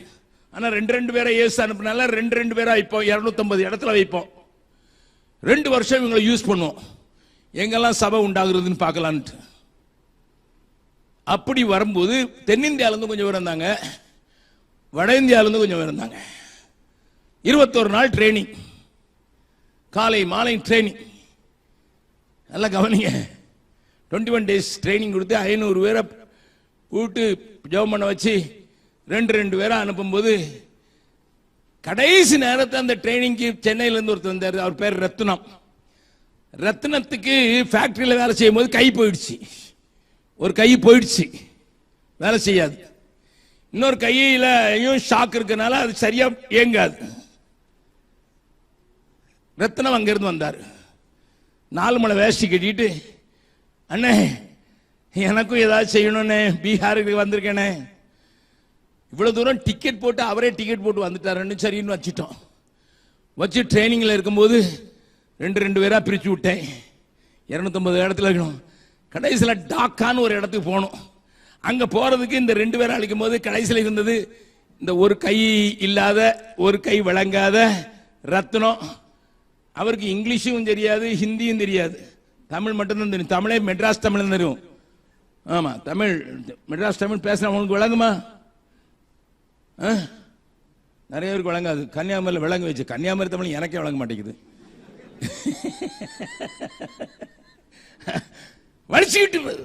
வலிச்சுக்கிட்டான் அந்த குந்து குந்து. இது மெட்ராஸ் தமிழ். எங்க போய் குந்து குந்துன்னு எனக்கு தெரியாது. எனக்கு குந்துன்னு எனக்கு கட்டா ஒரு காகிதம் தெரியும். அவருக்கு மெட்ராஸ் தமிழ் தான் தெரியும். ஹிந்தி சுட்டு போட்டாலும் ஒரு வார்த்தை தெரியாது, இங்கிலீஷ் தெரியாது. அவரும் இப்போ ட்ரைனிங் முடிச்சு நிற்கிறாரு. இன்னொரு வாலிபன், அவனுக்கு இங்கிலீஷும் தெரியாது, தமிழும் தெரியாது. 2 பேர் தான் மீதி இருக்காங்க. சைக்கிள் வாங்கி கொடுத்தோம், பெட் வாங்கி கொடுத்தோம். போங்கடா டாக்காவுக்கு போனா. நான் சொன்னேன் அந்த பையனை பார்த்து, தம்பி இவனுக்கு வேஷ்டி கட்டுற நீ தான் கட்டணும், சாப்பாடு ஊட்டி விடணும். செய்வல்ல? அப்பா இருந்தா செய்ய மாட்டேன்னா அங்கிள், செய்கிறேன். போயாச்சு. எனக்கு மனசுக்குள்ள இவன் எப்படி பேசுவான், இவனுக்கு ஹிந்தி தெரியாது, இவருக்கு ஹிந்தி தெரியாது, இவனுக்கு தமிழ் தெரியாது, எப்படி பேசுவான்? அதுவும் இவர் தமிழ் பேசினா மெட்ராஸ் தமிழ் பேசுவான். 3 மாசம் வச்சு எல்லாரையும் கூப்பிட்ட. மறுபடியும் என்னப்பா ஊழியம்? இந்த பையன் வந்தான், எப்படியா ஊழியம் எடுக்கா? ஜெய ஜெய் நடக்குது. எனக்கு ஒண்ணுமே வழங்கல. புது இடம், ஏசுனா யாருன்னே தெரியாது. டாக்கா எப்படிடா புதுசா இருக்குது? அங்கிள் இவரை நான் சைக்கிள் நீ கொடுத்துருக்கீங்களா வச்சு பின்னால வச்சு, இவர் வேஷ்டி வேற கட்டியிருக்காரு. போன உடனே அவங்க கேட்பாங்க இது யாருன்னுட்டு. நான் சொல்ல மெட்ராஸ் பாபா வந்திருக்காரு. உடனே சேர் கொண்டு வந்துருவான். நான் அதில் அவர் உட்கார வச்சிருவேன். அவர் பிரசங்கம் பண்ணுவார், நான் டிரான்ஸ்லேட் பண்ணுவேன். எனக்கு இன்னும் வழங்கல. உனக்கு தமிழே தெரியாது, அவருக்கு தமிழை விட்டா வேற ஒன்றும் தெரியாது. என்னடா பிரசங்கம் பண்ணாரு? என்னன்னா பாவத்துக்கு இயேசு வந்தாரு, மரிச்சாரு, உயிரோடு வந்தாரு, வரப்போறாரு, இவ்வளவுதானே சொல்லுவாரு. நான் அவர் பிரசங்கம் பண்ணுவார், நான் ஏன் பிரசங்கத்தை பண்ணேன்?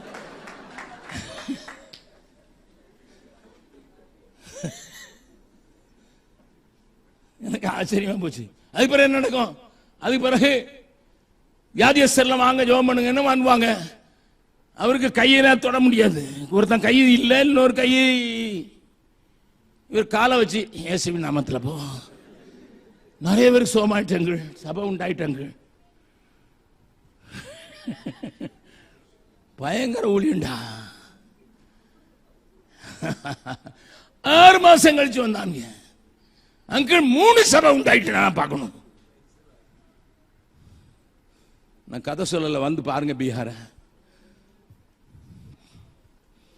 என்ன கேட்கிறார் மேனவர்கள? பாசையும் தெரியாது, ஆனா இயேசு தெரியும். 70 பேருக்கு ஒன்றும் தெரியாது ஐயா, ஒன்றும் தெரியாது. ஒண்ணு தெரியும், உங்களுடைய நாமத்துல பிசாசு ஓடுது, அவ்வளவுதான் தெரியும். இயேசுனுடைய துடிப்பு இத்தனை ஆள் இருக்குது, யாரையாயிலும் நான் அனுப்பத்தாகணும். போற இடம் ஓனாய் தான், இவங்க ஆட்டுக்குட்டி தான். என் வேதம் சொல்கிறது, அவள் அனைவரும் மிகுந்த சந்தோஷத்தோடு திரும்பி வந்தபோது இயேசு என்ன சொல்றாரு பாருங்க. லூக்கா எழுதின சுவிசேஷம் 10வது அதிகாரம்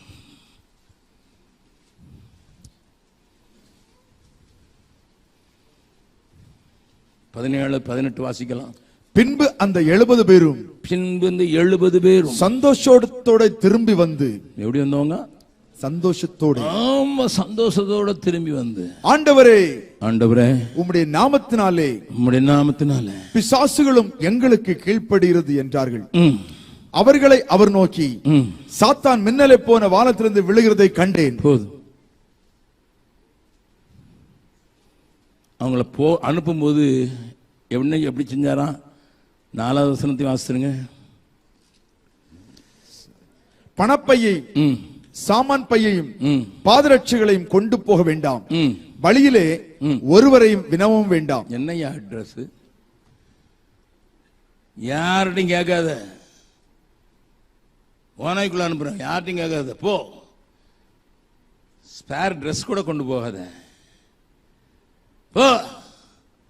பண பைய எடுத்துட்டு போகாத, போ. உன்னை அனுப்புகிறவர் நான் அல்லவா? ஐயா, 2.5 வருஷம் ஒரே துணியில நான் வாழ்ந்தவன். எனக்கு தெரியும் ஒரே துணியில வாழ்றது அப்படின்ட்டு. ஒரு லுங்கி மட்டும் வச்சிருப்பேன், ஒரு பைபிள், ஒரு செம்பு என் தோள் பையில, காலில் செருப்பு கிடையாது. இந்த வசனம் வாழ முடியுமான்னு பார்க்கறதுக்காக பீகார்ல யாரையுமே தெரியாது, ராத்திரியே தோச்சு போட்டுருவேன். அடுத்த நாள் பார்த்தா யாருக்குமே தெரியாது இது பழைய ட்ரெஸ்ஸுன்னுட்டு. I live with only one dress. Even after marriage, marriage பண்ண பிறகு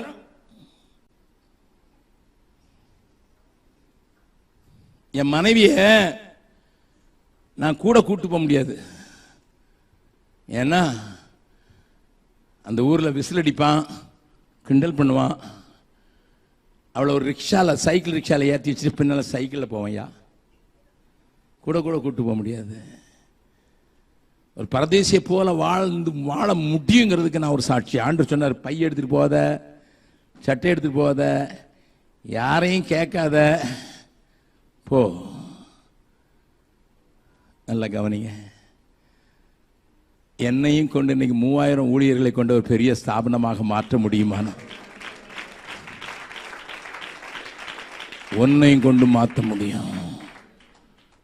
ஆவிக்குரியவன் ஓநாய்களுக்குள்ளே போகிறதற்கும் அஞ்ச மாட்டான்.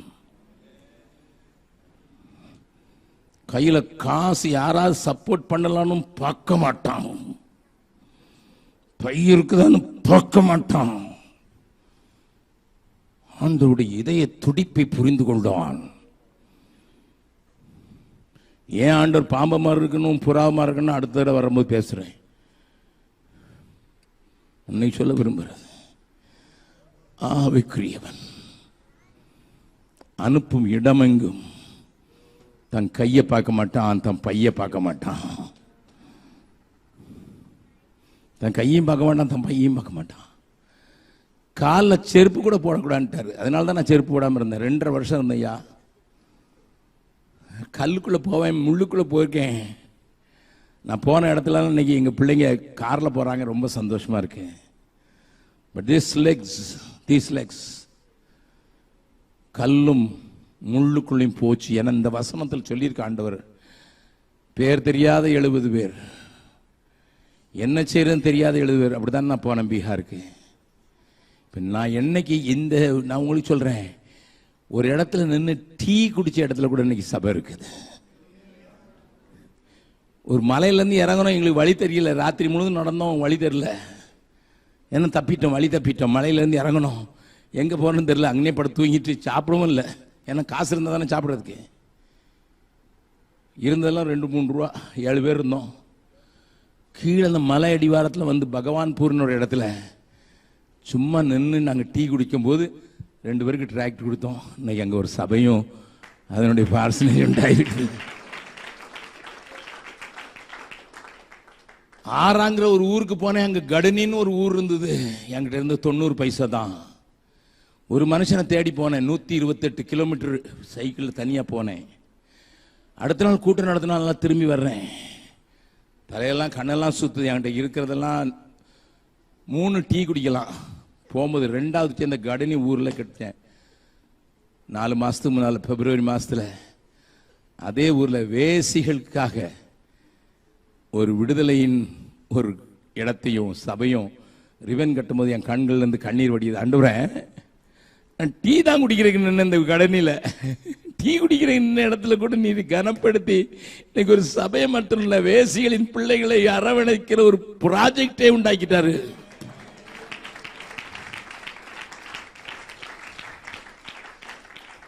சார்ஜால இருக்கிற ஒரு குடும்பம் அதை கட்டி குடிச்சு. அவங்க ஒரு டாக்டர், அவர் ஒரு இன்ஜினியர். முழு ஒரு குடும்பம் கட்டி கொடுத்துச்சா. ஒரு குடும்பம். திறக்கு வந்திருந்தார். அவர் பார்த்துட்டு அழுதுட்டார். சொன்னார், அண்ணே நீங்க நின்று டீ குடிச்ச இடத்த இவ்வளவு ஆண்டு கனப்படுத்தி இருக்கிறாரா? What a God we have. What a God why. கால் மிதிக்கும் தேசமெல்லாம் கர்த்தருக்கு சொந்தமாகும். கண் பார்க்கும் பூமி எல்லாம் கல்வாரி கொடி பறக்கும். அந்த பாடலை எல்லாரும் எழுந்து நின்று பாட போறோம். அது பிறகு நான் உங்களை கேட்க போறேன், நான் ஆவிக்குரியவனா அல்லது மாம்சத்துக்குரியவனா என்று யோசிக்க வேண்டியது. எந்த இடத்துக்கு போனாலும் நீங்க என்ன சொன்னாலும் செய்வேன். ஒரு ஹோப்பும் இல்லாத நம்பிக்கை இல்லாத இடத்துக்கு கூட போக ஆண்டவரே. கல்லறை பூமினாலும் போவேன். நான் போனதுனால தான் இன்னைக்கு ஒரு பலத்த ஊழியத்தை ஆண்டவர் உண்டாக்க கர்த்தர் உதவி செய்திருக்கிறார்.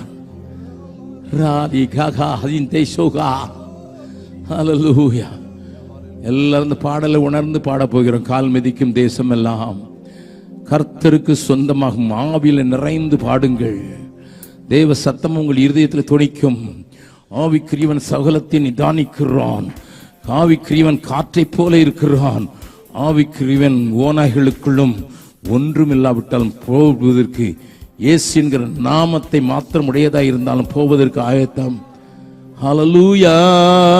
கால் மிதிக்கும் தேசம் எல்லாம் என் கர்த்தருக்கு சொந்தமாகும்.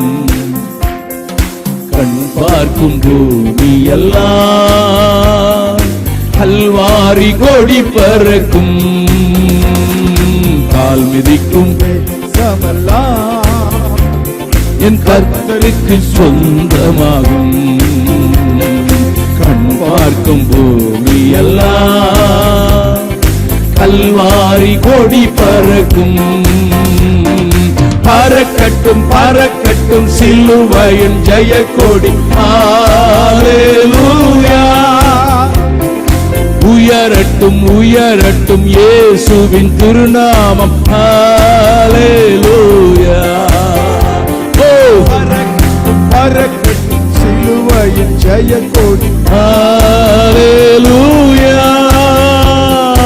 உயரட்டும் உயரட்டும் இயேசுவின் திருநாமம். ஹல்லேலூயா. கால் மிதிக்கும் தேசம் எல்லாம் கர்த்தருக்கு சொந்தமாகும். கண் பார்க்கும் பூமி எல்லாம் கல்வாரி கொடி பறக்கும். எழும்பட்டும் எழும்பட்டும் கிதியோனின் சேனைகள். ஹல்லேலூயா. முழங்கட்டும் முழங்கட்டும் இயேசுவின் திருநாமம். ஹல்லேலூயா. எழும்பட்டும் எழும்பட்டும் கிதியோனின் சேனைகள். ஹல்லேலூயா. முழங்கட்டும் முழங்கட்டும் இயேசுதான் வழி என்று. ஹல்லேலூயா. கால் மிதிக்கும் தேசம் எல்லாம் என் கர்த்தருக்கு சொந்தமாகும்.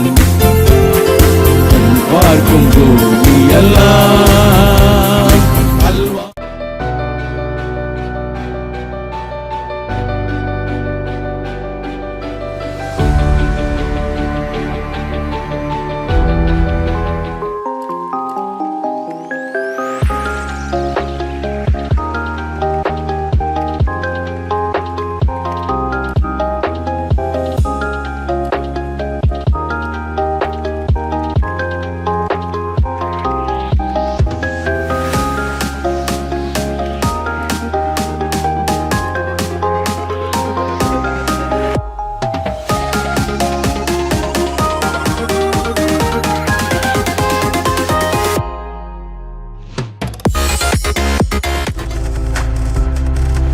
நீங்கள் பார்த்துக் கொண்டிருப்பது உங்கள் ஜாய் டிவி. உங்கள் துக்கம் சந்தோஷமாய் மாறும்.